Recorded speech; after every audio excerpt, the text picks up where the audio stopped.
आज मैं आपको एक सच्ची कहानी बताना चाहती हूँ। एक लेडीज ने मुझे अपनी आप बीती सुनाई, जिसे सुनकर आपको लगेगा कि लड़कियों को इंडिपेंडेंट क्यों होना चाहिए। उन्होंने मुझे बताया कि मेरी शादी कम उम्र में हो गई थी, एक पढ़े लिखे इंसान से और अच्छे ख़ानदान में हुई थी, और उस टाइम के अमीर लोग भी थे। लेकिन जब मैं शादी होकर आई तो कुछ टाइम के बाद ही मेरे हस्बैंड ने कह दिया कि मुझे ये ज्वेलरी पसंद नहीं, मुझे ये मेकअप पसंद नहीं है, ये अनपढ़ लोग करते हैं। और मैं पढ़ी लिखी नहीं थी। मैंने सोचा कि सही कह रहे होंगे। उनके माँ बाप, भाई बहन मुझे कुछ कहते तो वो कुछ नहीं कहता, किसी भी तरीके से मेरी हेल्प नहीं करता, मेरी साइड नहीं लेता था। अच्छे कपड़े पहनती, अच्छी लगने लग जाती तो उसको परेशानी होती। वो मेरे से कम सूरत था, उसे लगता कि ये कभी मेरे से ऊपर ना उठ जाए। एहसास कमतरी था, शक में मुब्तला रहता था, मुझे कहीं भी आने जाने नहीं देता था, और मेरी प्यार मोहब्बत की भी कभी बात ही नहीं करता था। लेकिन मैंने सोचा चलो पढ़े लिखे लोग हैं, ऐसा होता होगा।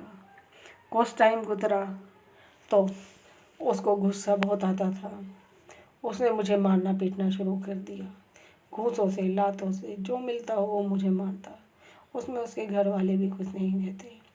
मैं परेशान हो गई। मैंने अपने मायके में जाकर कहा कि वो ऐसा करता है। मेरे माँ बाप ने समझाया कि बेटी अब तुझे उसी घर रहना है, ये तेरा नसीब है, देख कुछ टाइम बाद वो बदल जाए तो अच्छा है, वहीं रहना होगा। मैं यही सोचकर वापस आ गई फिर कि देखती हूँ शायद बच्चे हो जाएं तो ही बदल जाए।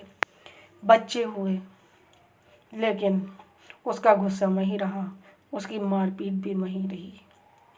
पैसे से भी कंजूस था, कुछ खर्च नहीं करना चाहता था और बच्चों के लिए पढ़ाई लिखाई पर ही खर्च कर देता था। बस बच्चों की उसमें कमी नहीं छोड़ी। लेकिन बच्चे पढ़ेंगे, स्कूल भेजना है टाइम पर, उनसे कोई काम नहीं करवाना है, ये मेरे ऊपर रहता था। मुझे ही काम करना पड़ता था, चाहे मैं बीमार हूँ। उसको मेरे पे ज़रा तरस नहीं आता था। मेरे घर वालों को हमेशा बेइज्जत करता रहता था, तेरे घर वाले ऐसे हैं, तेरे ये हैं, और मुझे भी मारपीट करना और हमेशा घर से निकलने की धमकी देता रहता था। घर से निकल जा, अगर ऐसा नहीं करेगी, मेरी बात नहीं मानेगी तो मेरे घर से चली जा।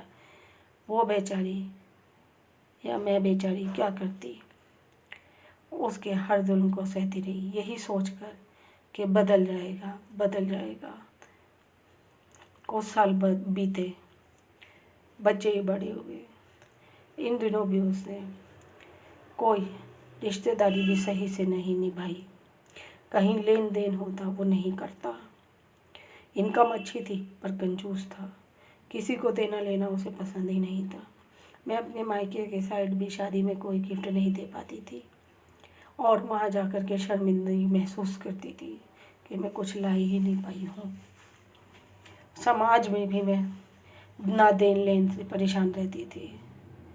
मैं सामाजिक थी पर वो पढ़ा लिखा होकर भी सामाजिक और व्यावहारिक नहीं था। उसे समाज की समझ नहीं थी, उसे किसी के हकूक़ अदा नहीं करने आते थे, उसे माँ बाप के भी हकूक़ अदा नहीं करने आए, उसे माँ बाप को भी कुछ नहीं समझा, मेरे माँ बाप को भी कुछ नहीं समझा, किसी की कोई बात ही नहीं मानता था, बस अपनी ही चलाता था। बस मैं जो फैसला करता हूँ वो सही है, मैं जो कहता हूँ वो सही है। उसके अंदर मैं थी, बहुत ज़्यादा घमंड था, और इसी घमंड में वो जीता चला जा रहा था। पढ़ाई लिखाई का घमंड था, पैसे का घमंड था, लेकिन कहते हैं कि कभी घमंड नहीं रुकता, घमंड बर्बाद कर देता है। उसको भी इसी तरह से बर्बाद कर दिया। बच्चे बड़े हुए, उनकी शादी नहीं की। अब और ज़्यादा मुझे परेशानी होने लगी। मेरे से अपनी सारी जिम्मेदारियां निभा दी। मुझे बच्चों की पढ़ाई के लिए कहीं आने जाने भी नहीं देता था कि बच्चों की पढ़ाई है, बच्चों की पढ़ाई है, और मैं नहीं जा पाती थी। लेकिन अब जब बच्चे बड़े हो गए हैं, पढ़ाई लिखाई पूरी हो गई है, तो अब उनकी शादी की बारी है, वो क्यों नहीं कर रहा। सब रिश्तेदार कहते, मेरे माँ बाप कहते, उसके माँ बाप कहते कि बच्चों की शादी कर दे, लेकिन नहीं सुनना था। उसे लगता था मैं जो कर रहा हूँ बस सही कर रहा हूँ।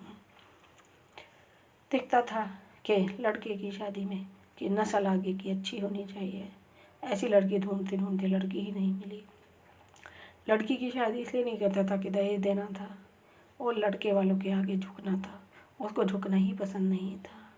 उसने कभी बड़ों को बड़ा नहीं माना, छोटों को छोटा नहीं माना, कभी किसी की खुशी पसंद नहीं थी। मेरी तो और बच्चों की तो बिल्कुल ही नहीं थी। जहाँ हमें हंसते हुए देख लेता था बस उसको गुस्सा आ जाता था। और मैं यही सोचती रही कि बदल जाएगा, बदल जाएगा। पर ये कहावत है कि जिस इंसान को एक बार परख लो, उसका जो रंग है वही रहेगा। फिर आप खुद को वो धोखा दे रहे हैं, वो आपको नहीं। मैंने भी ऐसे ही किया। मैं खुद को धोखा देती रही कि बदल जाएगा, बदल जाएगा, लेकिन उसने तो अपना रंग पहले ही दिखा दिया था। उसकी मार पिटाई से घर का माहौल बिगड़ जाता था। बच्चों ने उसकी इज्जत कम कर दी थी। उन्हें लगता था पापा ऐसे क्यों करते हैं। बेटी कहती थी मुझे ऐसा हस्बैंड नहीं चाहिए। बेटा कहता था अम्मी हम ऐसे हस्बैंड नहीं बनेंगे। वो अपने आप को मुजाजी खुदा समझता था। और आज मेरी शादी को 50 साल हो गए हैं, बच्चे बड़े हो गए हैं, लेकिन मार पिटाई उसकी आज भी जारी है। घर से निकलने की धमकी उसकी आज भी जारी है। अब बताइए 50 साल से मैं घर से निकलना सुन रही हूँ। मैं कहाँ जाऊँ। मेरे माँ बाप नहीं रहे अब, भाई बहन सब अपनी अपनी फैमिली के हो गए। क्या 50 साल भी ससुराल अपनी नहीं होती। क्या 50 साल भी हस्बैंड का घर अपना नहीं होता। क्या ये सबके साथ होता है या मेरे ही साथ हुआ है। आज मैं पीछे मुड़ के देखती हूँ तो उसका ये सब कुछ मुझे धोखा लगता है। उसने मुझे ज्वेलरी, मुझे मेकअप को ख़त्म करवाया तो उसने पैसे बचवाए, अपने पैसे बचाए। उसने जो भी किया वो सब बहुत सोच समझ कर किया। उसने मुझे नीचा दिखाने के लिए, मैं ऊपर ना हो जाऊँ, मैं उस पर हावी ना हो जाऊँ, ये सब काम वो मुझे ही नीचा करने के लिए करता रहा, जो मेरे उस टाइम में समझ में नहीं आता था। पर अब मुझे बहुत दुख होता है। अब मुझे लगता है कि इस इंसान ने मुझे धोखा दिया है। कितना बड़ा धोखा दिया है। दोनों मिलकर शादी होती है, बच्चे होते हैं, फिर शादी होती है, लेकिन मेरे से तो इसने अपनी जिम्मेदारियां निभा ली। पर जब खुद की नंबर आया तो खुद ने कोई जिम्मेदारी अपनी नहीं निभाई। सिर्फ मेरे से ही करवाया, अपने लिए सब कुछ कहाँ चला गया। नस्ल कहाँ चली गई, टाइम कहाँ चला गया। मैं इसी बात के लिए दुखी होती रहती हूँ, बहुत रोती हूँ। लड़की एक डिप्रेशन में चली गई। अब उसकी भी इल्ज़ाम मेरे ऊपर रहता है कि तेरी वजह से गई है। अब वो चीखती है, चिल्लाती है, मुझे बहुत कुछ बुरा भला कहती है, लेकिन आज भी कुछ नहीं कहता कि तू ऐसे माँ को क्यों बोल रही है। उसी को शय देता है और वो मेरे से उसकी इतनी बुरी बुरी बातें सुनी नहीं जाती। मेरे से अब उस घर में रहा भी नहीं जाता है। पर क्या करूँ, अब मैं 68 साल की हो गई हूँ। कहाँ जाऊँ, कहाँ रहूँ जा कर के। अब मैं कुछ कर भी नहीं पाऊँगी। ऐसा पढ़ा लिखा जाहिल और जो सामाजिक भी ना हो, व्यावहारिक भी ना हो, तमीज़ भी हो, गुस्से वाला भी हो, ऐसा हस्बैंड ऊपर वाला किसी को ना दे। मैं इतने साल से उसकी जुल्म सह रही हूँ, इस उम्मीद के साथ कि वो बदल जाए, लेकिन आज वो 72-73 साल का हो गया है। जो उसका नेचर शुरू में था वही रहा। कोई भी इंसान मुझे लगता है कभी नहीं बदलता।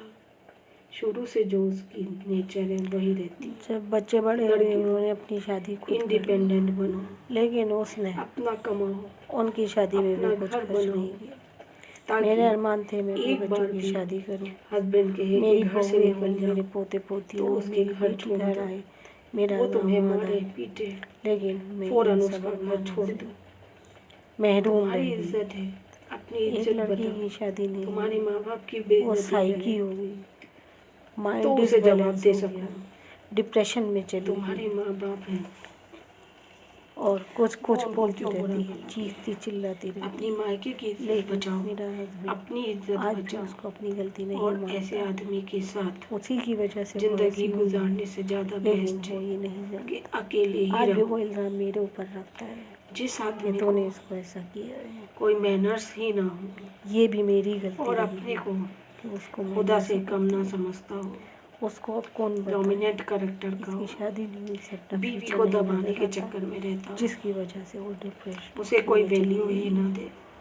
पर उस नहीं, आदमी के साथ रहने से क्या वो आज फायदा। भी उससे कुछ नहीं कहता। जिंदगी वो खराब अपनी होती माँ है को ही बुरा तुम्हारी। भला कहती रहती शुरू में ही फैसला ले लो। वो जो ये भी भी लेना नहीं हो। कहता कि अगर अम्मा आप को पढ़े क्यों कुछ लिखे कह हो, रही है। इंडिपेंडेंट हो तो और फैसला बच्चों ले से भी सकते उसने हो। कभी मुझे इस इज्जत ही नहीं तरह दिलाई। मेरी तरह नहीं बच्चे जियोगे, मुझे मेरी तरह नहीं अपनी दुख मर्जी से सहन इज्जत करोगे, देते थे। वो नहीं चाहता था कि मुझे कोई मेरी इज्जत तरह दे। नहीं प्लीज़ रोओगे। लड़कियों, आज मैं इंडिपेंडेंट